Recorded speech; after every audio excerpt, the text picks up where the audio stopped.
weeks back I shared the beginning of my art journaling journey. I said I wouldn't be journaling every day, possibly not even every week. And if I discover things that work really well, or indeed things that go very wrong, I'll share that information with you.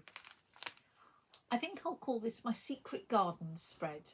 The actual quote is from Audrey Hepburn, who said, "To plant a garden is to believe in tomorrow." But hey, I'm allowed to do what I like because this is my journal. So I explored printing with bubble wrap, stenciling letters, embellishing with a gold gel pen. I've made a pocket here, and I've made little envelopes which I think I will use for gathering seeds so that I can sow my dreams in my garden. If you'd like to see what I did, stick around. My name's Liz Chadderton. I'm a watercolour artist, usually, based in Berkshire, and every week I share a tip, trick or technique that I wish I'd known about ages ago. If you didn't see it, I've done a film about my first step, and it was how I did this spread.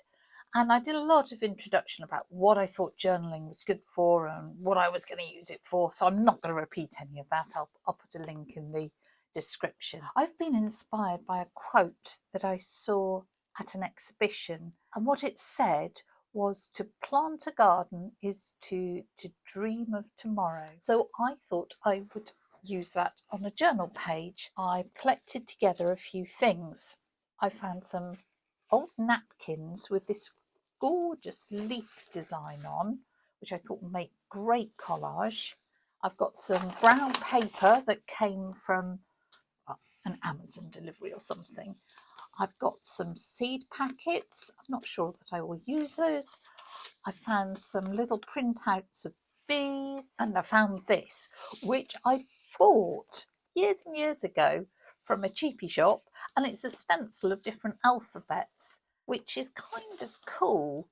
And I thought I could use this for some lettering because my handwriting is certainly not very pretty. As well as all those things, you will need maybe some glue or something like matte medium that can be used instead of glue, and something like gesso will be really useful in case we need to prepare the surface so we can paint on it. And then pens and paints of whatever description you want. It could acrylic, watercolour, coloured pencils, you know, what you've got. Having only done 2 spreads in this journal, I do realise I need to start protecting it a little bit more. So I'm going to put some paper under those 2 leaves, so if I get splishy sploshy, it's not going to stain the other pages. Got the inside pack from a cereal box.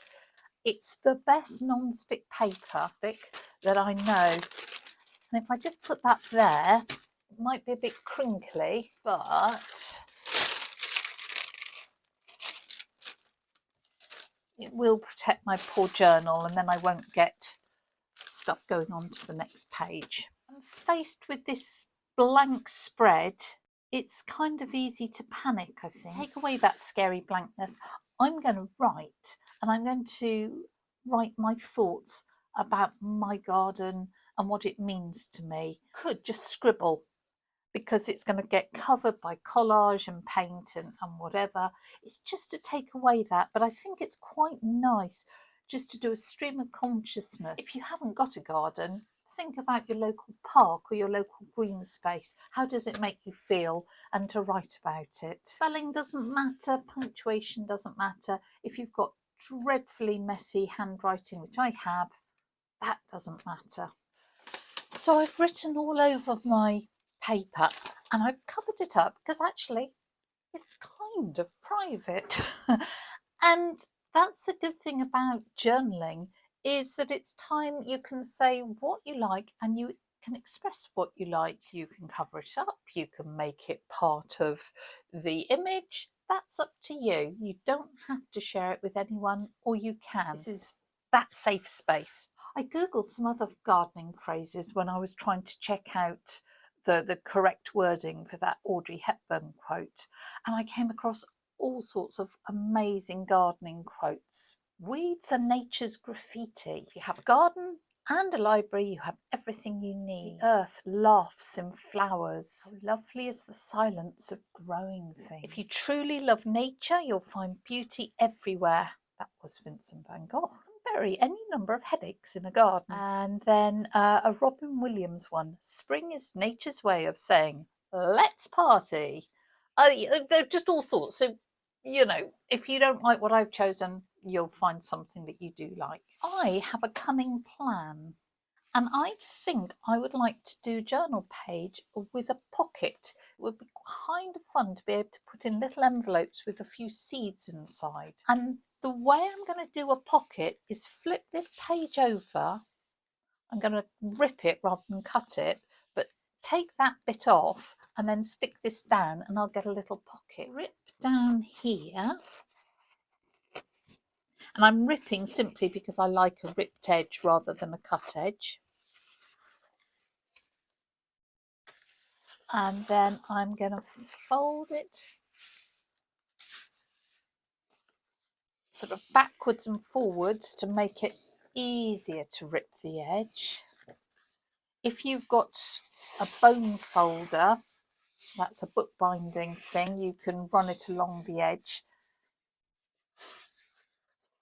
You can wet the edge if you want to get more of a sort of deckled edge.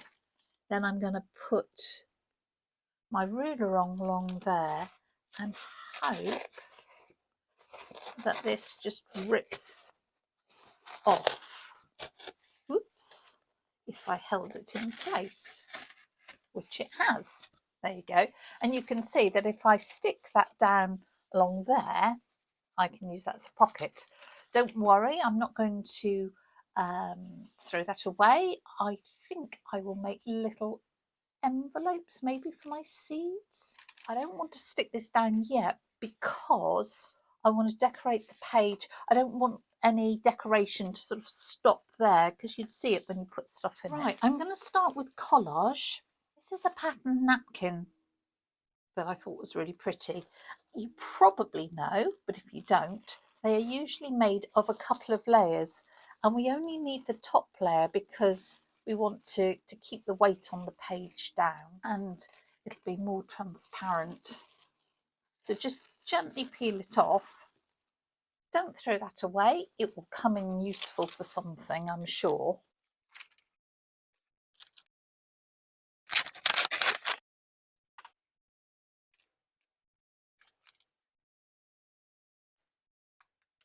So rip and experiment until you're happy with your composition. You need to stick everything down.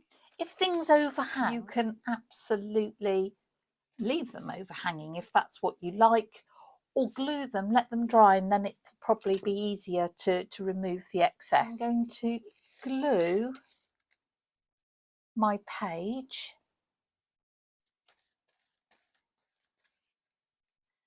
And yes, I am covering up all my writing, and that's fine because just the very process of writing it has kind of done me good. And I know it's there, and that's what matters because, as I said before, this is for me.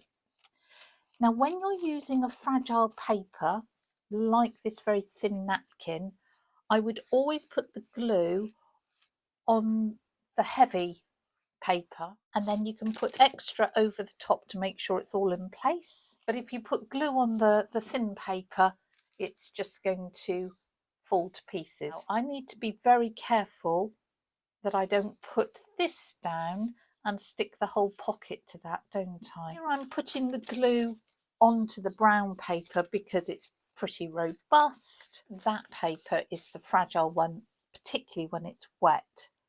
So I am going to put that there and then put some more glue over the top just to sort of seal the edges and make sure it's okay.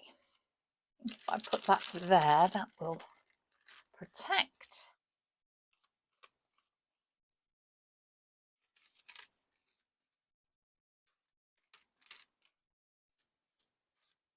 I'm glue over the top. Do go careful. So this is really fragile.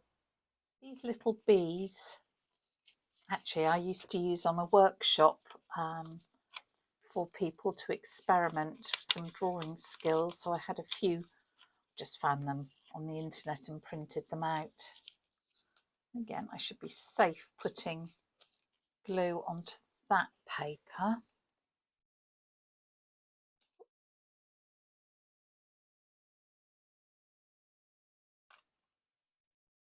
Because the book has to shut, I would try not to get too many really thick creases and textures in this.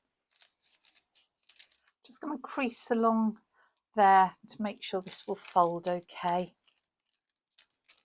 And obviously, even though you have planned this out, if you change your mind as you go along, you can.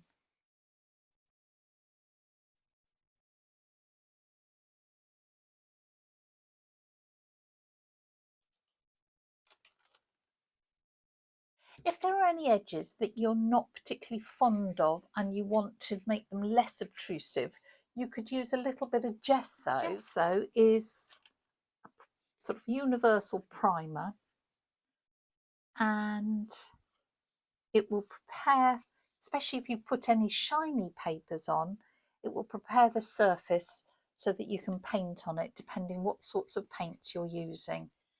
It doesn't cover 100%, which is great. What's underneath shows through. Now say you thought, oh bother, I didn't mean to put that much on, or I don't like those marks. While it's wet, you can add a little water, lift quite a bit of it off, not all of it, but just remember to be very careful of that little napkin, because that is totally fragile until it's dry. And if you do something on one side or one page, I would absolutely do it on the other to give balance to your spread and to unite the two sides. While that page is drying, I thought I'd think about my little packets for the seed, and that was the bit that I'd taken off the pocket page that I said wouldn't go to waste. And look, it's got my writing inside, and I think this is going to be my little design. I've got a flap there and then a flap there, and I'm going to stick here and here.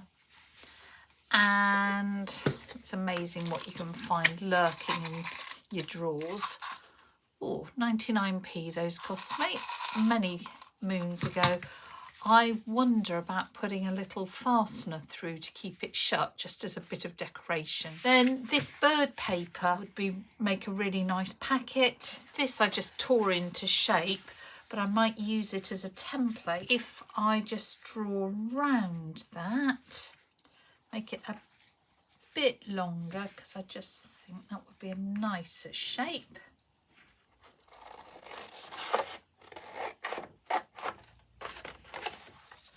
So I folded that side in, then I folded it in half.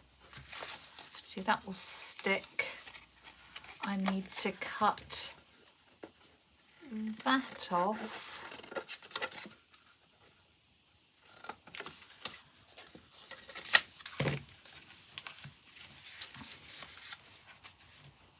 That will go over like that. Cut off that little square. And then that can buy my packet, or if I think that looks a mess, I can put, that's probably nicer, isn't it? I'm just going to rub my ruler along the edges to get a really good crisp finish. And I can do the same with this brown paper. Cut another little packet out of the brown paper. I just made the flap a little longer than I did on this one, just for a bit of variety. So I'm going to stick along this side and along the bottom, and then fold it in. I mean, these are really simple little pockets. I'm sure if you look on YouTube, you would find more exciting ones, but this is part of my little journey, so I think that will be okay. Going to do the same here, so sticking there.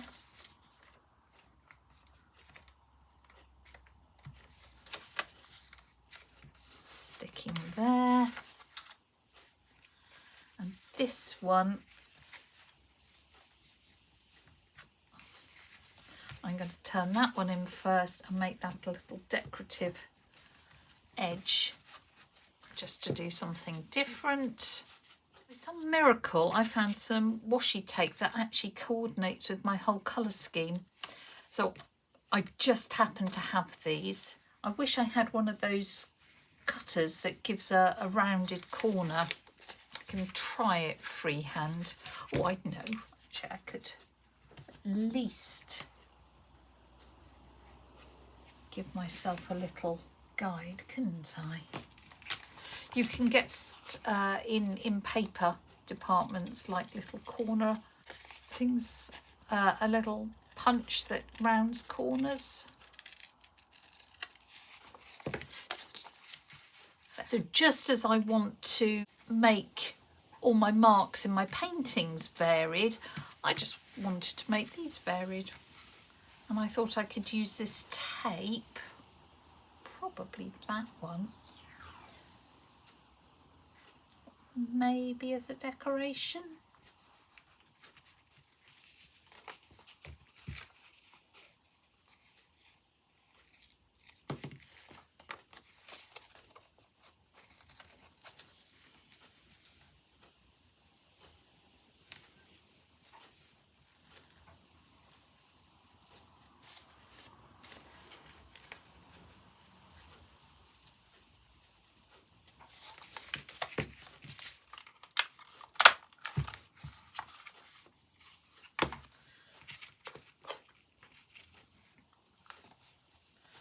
And then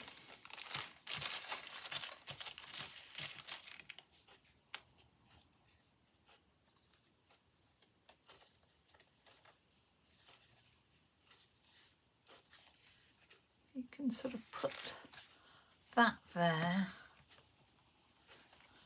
It's a bit of overkill for such a small packet, but kind of makes it look cute, doesn't it? To go there. And what should we do with this one? So I found these, which I'm a real hoarder and a sucker for little things. I have no idea why I bought them, but they might be quite fun as an embellishment. It's not going to keep it closed, but just for a bit of decoration might be quite nice. So I'm going to see if I can stick that on there.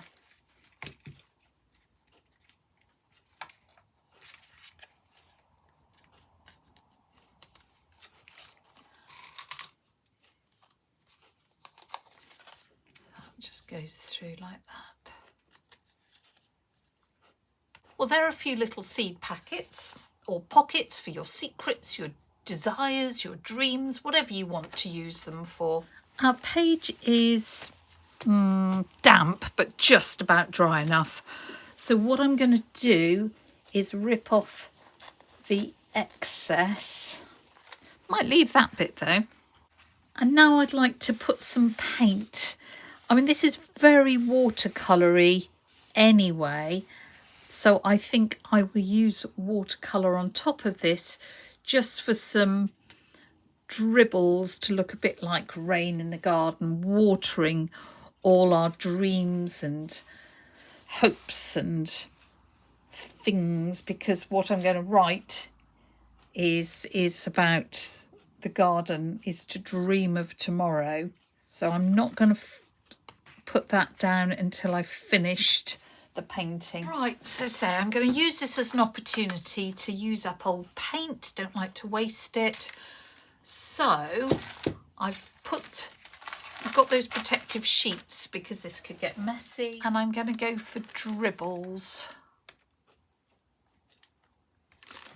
So I'm putting drips of paint and then water on top and letting it run. Once it goes on top of the napkin, it starts to feather out.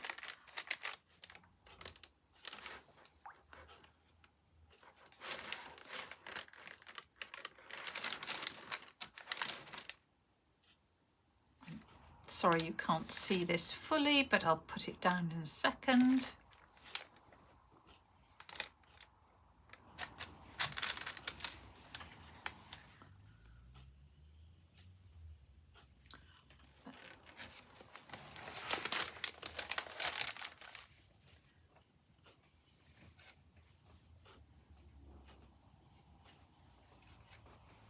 And I'm just going to add a few spatters for an extra variety of mark making. So that's my little raindrops watering the seeds of my dreams. That's just about dry, so I am going to stick down our long pocket. I don't want to add any more moisture, so I'll just use this glue stick.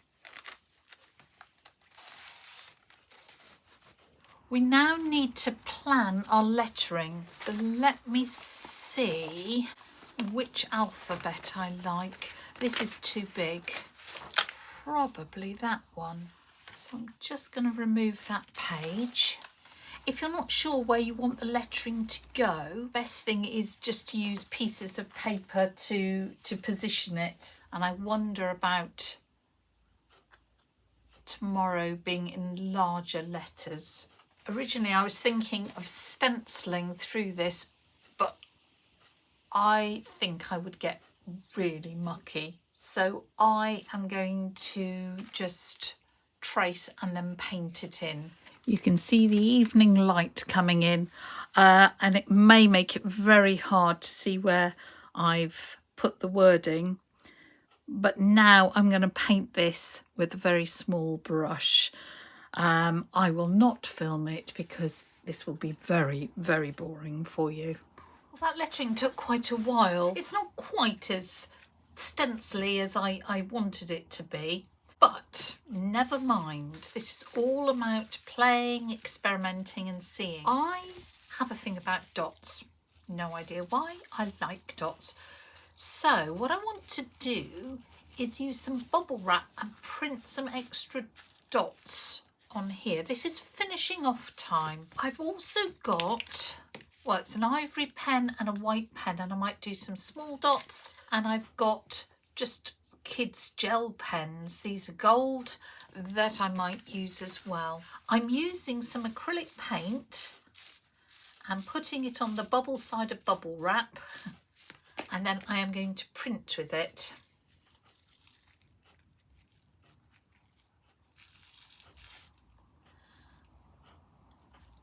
And I get some nice random dots. Now let's have a look which of these pens shows up better. This is a white permanent marker. Let's just try the Posca pen and see how that, this is ivory, but let's see if it's more opaque. More paint coming out, so it seems to be a bit more opaque. And just remember, if you do something in one place, balance it up and do it in other places. I'm thinking, because this is garden, I might do some leaf patterns on a few of these letters, which will help disguise some of it. Actually, that gold, as I say, this is just a child's gel pen, isn't bad. We've had the intuitive, spontaneous side of things with the collage and the paint, when we were just reacting to colours and how we were feeling about it. And now this is the rather more intentional, finishing off, balancing, bringing it all together side of things. You don't have to do it all at once, but you can be as adventurous as you want. Try different things if you like, and just see what works and what looks good. So I'm going to echo some of those dots.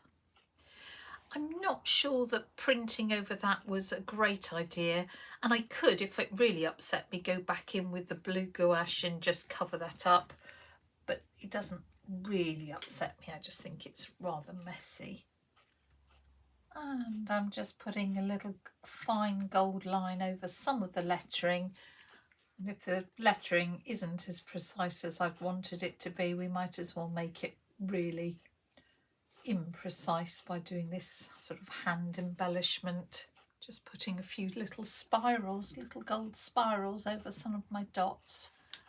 And the question, of course, is when to stop. And I guess it's when you're happy, when you feel that you've expressed something that you wanted to express, or explored a topic that you wanted to explore.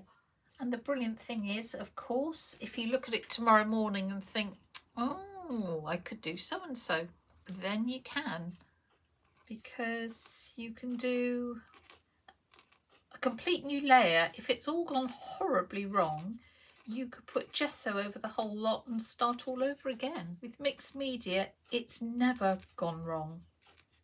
It's because it isn't the end until you say it's the end. It's quite nice to put a few really small details in so that as someone looks more, they see more. And the final thing I'm going to do is just take an ordinary pencil, it's a 2B, and emphasise a couple of these dots. And if you ask me why, the answer is I don't know, I just thought it was a good idea.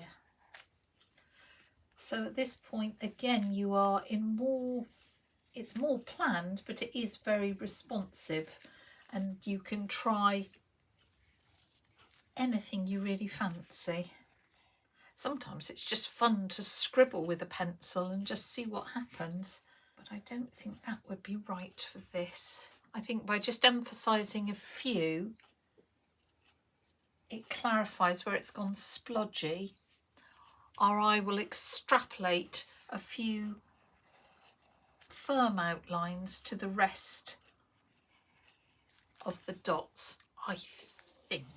I hope you enjoyed seeing the process of our secret garden page, and all that remains for me to do is to collect some seeds to go in our little envelopes, and I can plant some dreams and watch them grow and come to fruition.